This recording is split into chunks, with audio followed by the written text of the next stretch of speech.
जय सोमनाथ।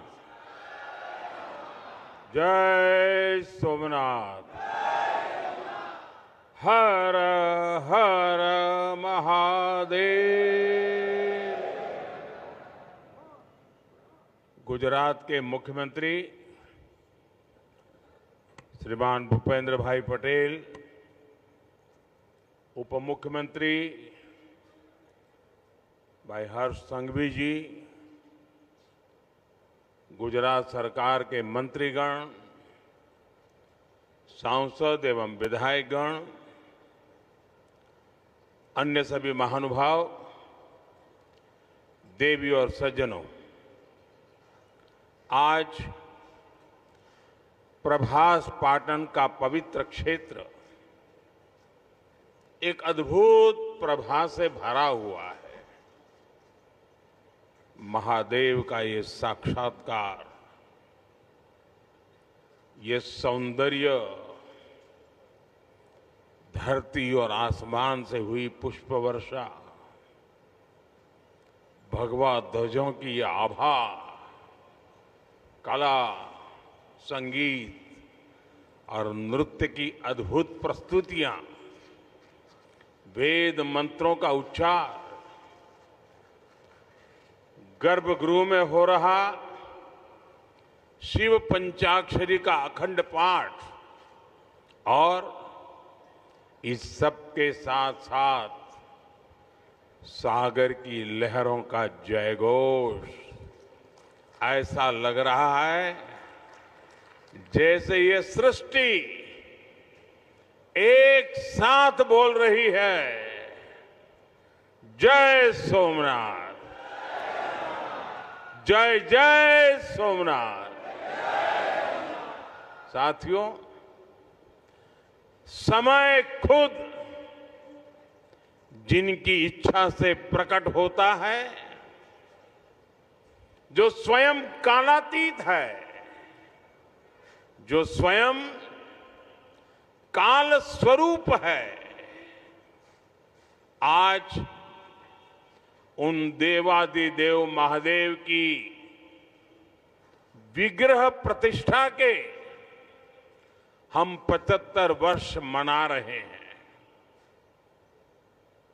ये सृष्टि जिनसे सृजित होती है, जिनमें लय हो जाती है,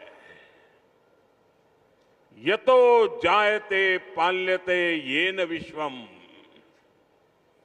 तमीशम भजे लीयते यत्र विश्वम। आज हम उनके धाम के पुनर्निर्माण का उत्सव मना रहे हैं, जो हलाहल को पीकर नीलकंठ हो गए, आज उन्हीं की शरण में सोमनाथ अमृत महोत्सव हो रहा है। ये सब भगवान सदाशिव की ही लीला है।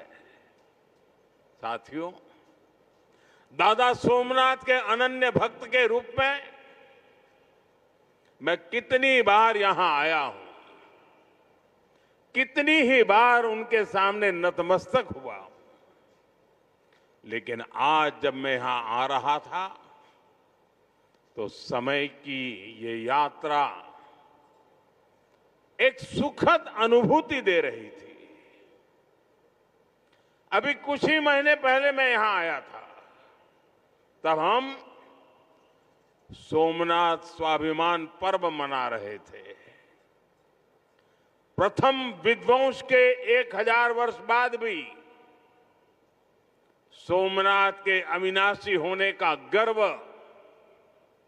और आज इस आधुनिक स्वरूप की प्राण प्रतिष्ठा के 75 वर्ष हम केवल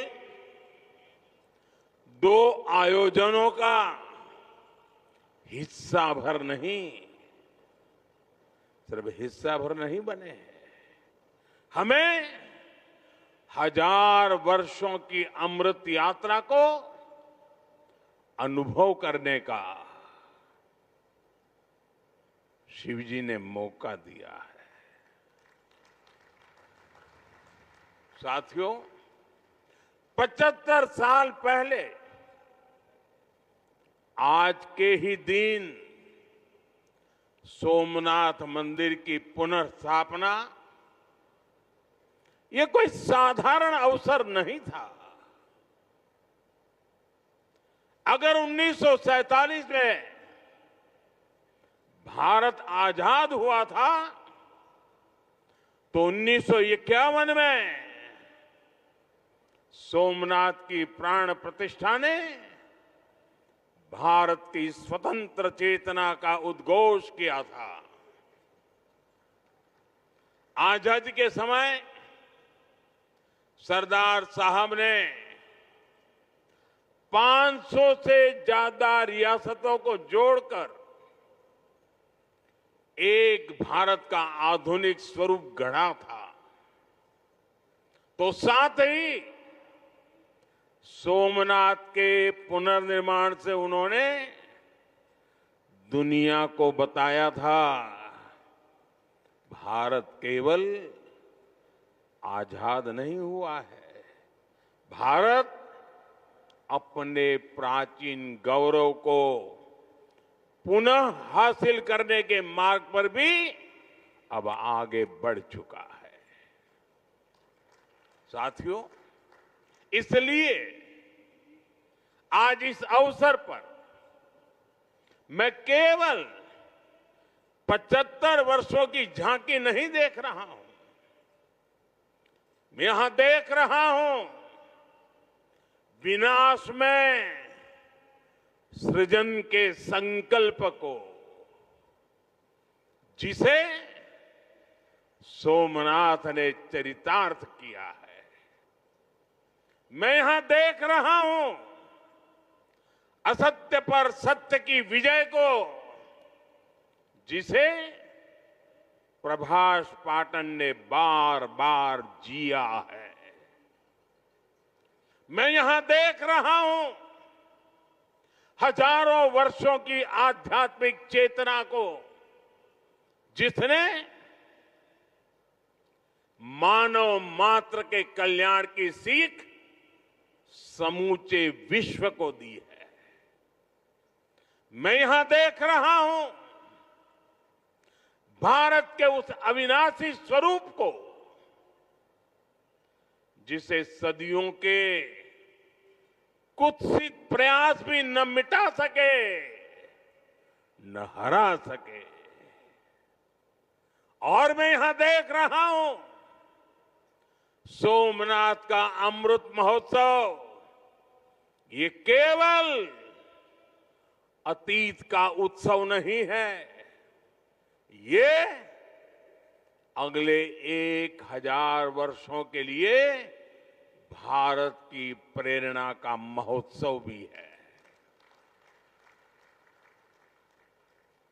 मैं सभी देशवासियों को दादा सोमनाथ के कोटि कोटि भक्तों को इस महोत्सव की बहुत बहुत बधाई देता हूं।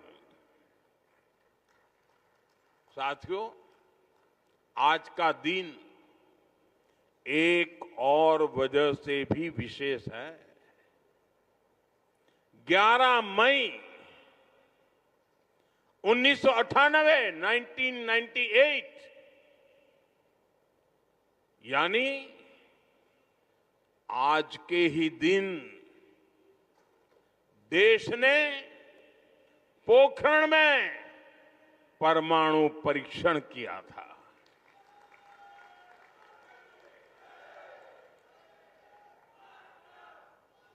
देश ने 11 मई को पहले 3 परमाणु परीक्षण किए।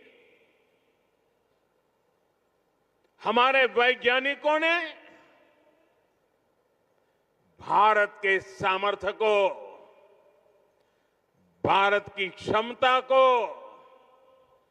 वैज्ञानिकों ने दुनिया के सामने रखा। दुनिया में तूफान आ गया। भारत, उसकी ये हैसियत, ये कौन होता है भारत जो परमाणु परीक्षण करे? और दुनिया की आंखें लाल हो गई। दुनिया भर की शक्तियां भारत को दबोचने के लिए मैदान में उतरी। अनेक प्रकार के बंधन लग गए। आर्थिक संकट की संभावनाओं के रास्ते सारे के सारे बंद कर दिए गए। कोई भी हिल जाता। जब दुनिया भर की बड़ी बड़ी शक्तियां इतना बड़ा आक्रमण कर दें तो आगे के रास्ते दिखते नहीं है। लेकिन हम कोई और मिट्टी के बने हुए हैं। 11 मई के बाद दुनिया हम पर टूट पड़ी थी। 11 मई को वैज्ञानिकों ने अपना काम कर लिया था, लेकिन 13 मई को फिर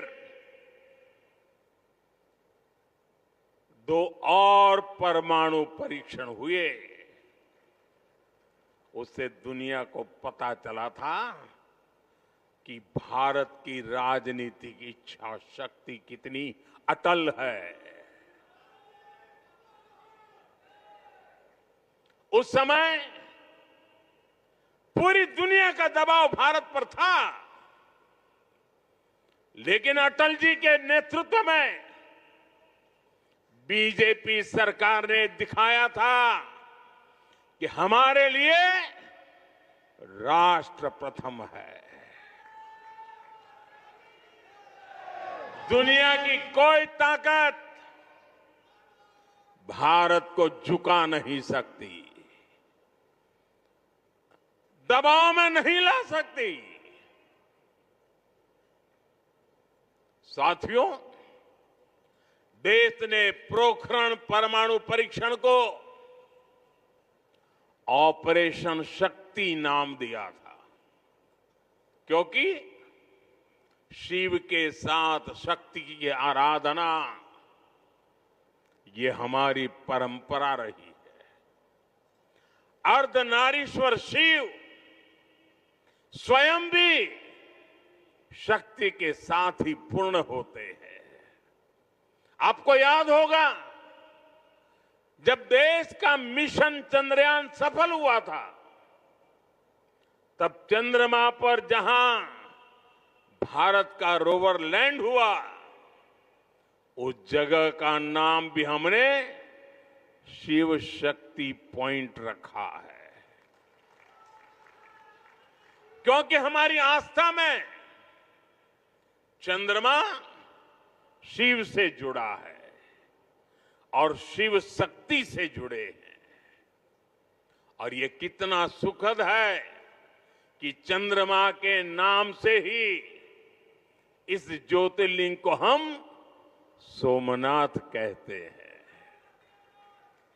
साथियों, शिव और शक्ति की हमारी आराधना का जो विचार है, वो देश की वैज्ञानिक प्रगति के लिए भी प्रेरणा बने। आज हम ये संकल्प साकार होते देख रहे हैं। मैं इस अवसर पर भगवान सोमनाथ के चरणों से सभी देशवासियों को ऑपरेशन शक्ति की वर्षगांठ की भी बधाई देता हूं। साथियों, जब मैं पिछली बार यहां आया था, तब मैंने कहा था, जिसके नाम में ही सोम अर्थात अमृत जुड़ा हो, उसे नष्ट कौन कर सकता है। इतिहास के लंबे कालखंड में इस मंदिर ने कितने ही आक्रमण झेले। महमूद गजनवी, अलाउद्दीन खिलजी जैसे अनेक आक्रांत आए, लुटेरों ने सोमनाथ मंदिर का वैभव मिटाने का प्रयास किया। वो सोमनाथ को एक भौतिक ढांचा मानकर उससे टकराते रहे। बार बार इस मंदिर को, इस ढांचे को तोड़ा गया और ये बार बार बनता रहा, हर बार उठ खड़ा होता रहा, क्योंकि तोड़ने वालों को मालूम नहीं था हमारे राष्ट्र का वैचारिक सामर्थ्य क्या है।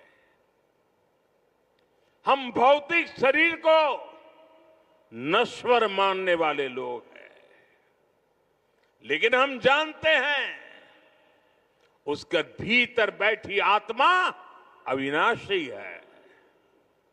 और फिर तो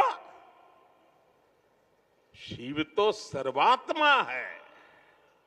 इसलिए अलग अलग काल में अलग अलग जीवों की संकल्प शक्ति में शिव प्रकट होते रहे। राजा भोज, कभी राजा भीमदेव प्रथम, कभी राजा कुमारपाल, कभी राजा महिपाल प्रथम, तो कभी राव खंगार, ऐसे अनेक शिव भक्त समय समय पर सोमनाथ मंदिर का पुनर्निर्माण करवाते रहे। लकुलिश और सोम शर्मा जैसे कितने मनीषी, उन्होंने प्रभास पाटन क्षेत्र की विरासत को संरक्षित किया, इसे शैव साधना और दर्शन का महान केंद्र बनाया। भाव बृहस्पति, पाशुपताचार्यों और अनेक विद्वानों ने इस तीर्थ की आध्यात्मिक परंपराओं को जीवित रखा। विशाल देव और त्रिपुरांतक जैसे व्यक्तित्वों ने यहां की बौद्धिक चेतना को सुरक्षित रखने का पुनीत कार्य किया। साथियों, वीर हमीर जी गोहिल, वीर वेगड़ा जी भील, पुण्य श्लोक अहिल्याबाई होलकर जी, बड़ोदरा के गायकवाड़ जाम साहब महाराजा दिग्विजय सिंह जी, ऐसी कितनी ही महान विभूतियां हैं जो सोमनाथ की सेवा में अपना सर्वस्व अर्पित करती थी। मैं आज इस अवसर पर सरदार वल्लभ भाई पटेल, डॉक्टर राजेंद्र प्रसाद, श्रीमान के.एम. मुंशी जी, ऐसी सभी ज्ञात अज्ञात दिव्यात्माओं को भी श्रद्धापूर्वक, आदरपूर्वक नमन करता हूं। उनका स्मरण हमें ये प्रेरणा देता है कि हमें न केवल अपनी सांस्कृतिक विरासत को आगे बढ़ाना है, बल्कि इस जिम्मेदारी को आने वाली पीढ़ियों के हाथों में सौंप कर भी जाना है। साथियों, हमारे सांस्कृतिक स्थल हजारों वर्षों से भारत की पहचान रहे हैं। इतनी समृद्ध विरासत हमें मिली है, लेकिन आप विडंबना देखिए, हमने दशकों तक उसके महत्व को नहीं समझा। दुनिया में से कितने ही उदाहरण हैं जहां विदेशी हमलावरों ने राष्ट्रीय पहचान से जुड़े स्थलों को नष्ट किया, लेकिन जब उस देश के लोगों को मौका मिला, सबने साथ आकर अपनी पहचान को फिर से सहेजा, फिर से संवारा, पुनः प्रतिष्ठा की। लेकिन हमारे यहां राष्ट्रीय स्वाभिमान से जुड़े विषयों पर भी राजनीति होती रही। सोमनाथ खुद इसका सबसे बड़ा उदाहरण है। आजादी के बाद पहले दायित्वों में से एक था कि सोमनाथ मंदिर का पुनरुद्धार करते। इसलिए सरदार वल्लभ भाई पटेल और डॉक्टर राजेंद्र प्रसाद जी, उन्होंने इसके लिए इतने प्रयास किए। लेकिन हम सब जानते हैं उन्हें इसके लिए नेहरू जी द्वारा कितना विरोध झेलना पड़ा था। मैं आज इसके विस्तार में नहीं जाऊंगा, लेकिन ये सरदार साहब की इच्छा शक्ति थी कि इतने विरोध के बावजूद सरदार साहब डिगे नहीं। सोमनाथ मंदिर का पुनर्निर्माण भी हुआ और देश ने सदियों के कलंक को भी धो दिया। साथियों, दुर्भाग्य से देश में ऐसी शक्तियां आज भी प्रभावी हैं जिन्हें राष्ट्रीय स्वाभिमान से ज्यादा तुष्टीकरण जरूरी लगता है। राम मंदिर निर्माण जैसे अवसरों पर भी हमने देखा है किस तरह राम मंदिर निर्माण का भी विरोध किया गया। हमें ऐसी मानसिकता से सावधान रहना है। इस तरह की संकुचित राजनीति को हमें पीछे छोड़ना होगा। हमें विकास और विरासत को साथ लेकर के आगे बढ़ना होगा। साथियों, बीते वर्षों में मुझे सोमनाथ ट्रस्ट के अध्यक्ष के रूप में सोमनाथ दादा की सेवा का जो अवसर मिला, इस मंदिर और क्षेत्र के विकास के लिए जो ऐतिहासिक काम हुए, उस परिवर्तन को आज हम सब प्रत्यक्ष देख रहे हैं। लेकिन साथ ही इस सेवा का मुझे व्यक्तिगत लाभ भी हुआ है। आज मुझे देश के सभी पवित्र तीर्थों के विकास का जो मौका मिल रहा है, ये भगवान सोमनाथ का ही कृपा प्रसाद है। साथियों, आज काशी में सदियों बाद बाबा विश्वनाथ धाम का इतना भव्य विस्तार हुआ है। आज उज्जैन में महाकाल महालोक के विशाल दर्शन भी हो रहे हैं। केदारनाथ धाम का पुनर्निर्माण भी हुआ है। जैसा मैंने पहले कहा, अयोध्या में 500 साल की प्रतीक्षा भी पूरी हुई है। आज वहां भव्य मंदिर में रामलला विराजमान है।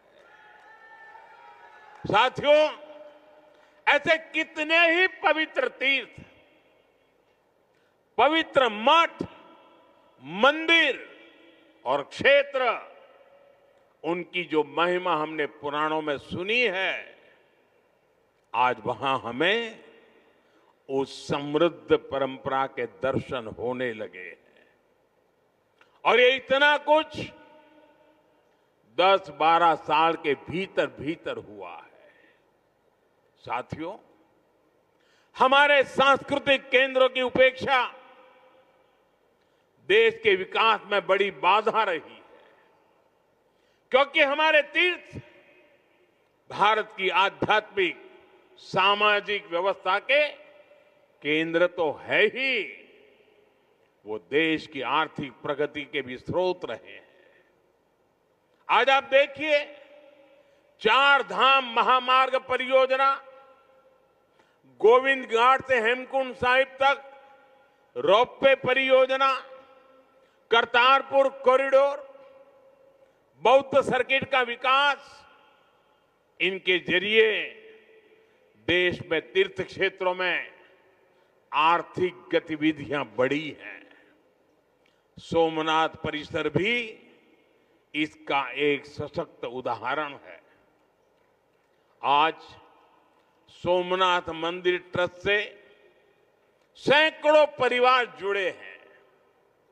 हजारों लोगों का जीवन इस क्षेत्र से जुड़ा हुआ है। देश दुनिया के कोने कोने से जो लोग यहां आते हैं वो गुजरात के बाकी हिस्सों में भी जाते हैं। इससे प्रदेश और देश में प्रगति के नए द्वार खुलते हैं। साथियों, हमारी आस्था हमें जीवन जीने का तरीका भी सिखाती है, क्योंकि हम मानते हैं सर्वम खलिद्वम ब्रह्म, अर्थात सृष्टि का हर एक घटक, इस संपूर्ण प्रकृति भी ईश्वर का ही स्वरूप है। इसलिए हमारी आस्था नदियों में भी है, वृक्षों में भी है। हम जंगलों को भी श्रद्धा की दृष्टि से देखते हैं। हम पर्वतों में भी पवित्रता का भाव रखते हैं। और आज जब दुनिया प्राकृतिक जीवन शैली की ओर लौट रही है, हमें हमारी शक्ति को भी पहचानना होगा। हम हमारे तीर्थों और मंदिरों के विकास के साथ साथ उनकी गरिमा के लिए जागरूक होना होगा। हमें ऐसा जीवन अपनाएं जिससे प्राकृतिक और पर्यावरण की रक्षा हो। साथ ही हम हमारे पुण्य स्थलों को पूरी दुनिया के लिए एक उदाहरण के रूप में विकसित करें।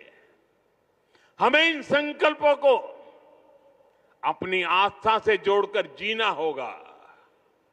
साथियों, जब नई पीढ़ियां अपने इतिहास, अपनी आस्था और अपने सांस्कृतिक मूल्यों से जुड़ती है, तब राष्ट्र का आत्मबल और मजबूत होता है।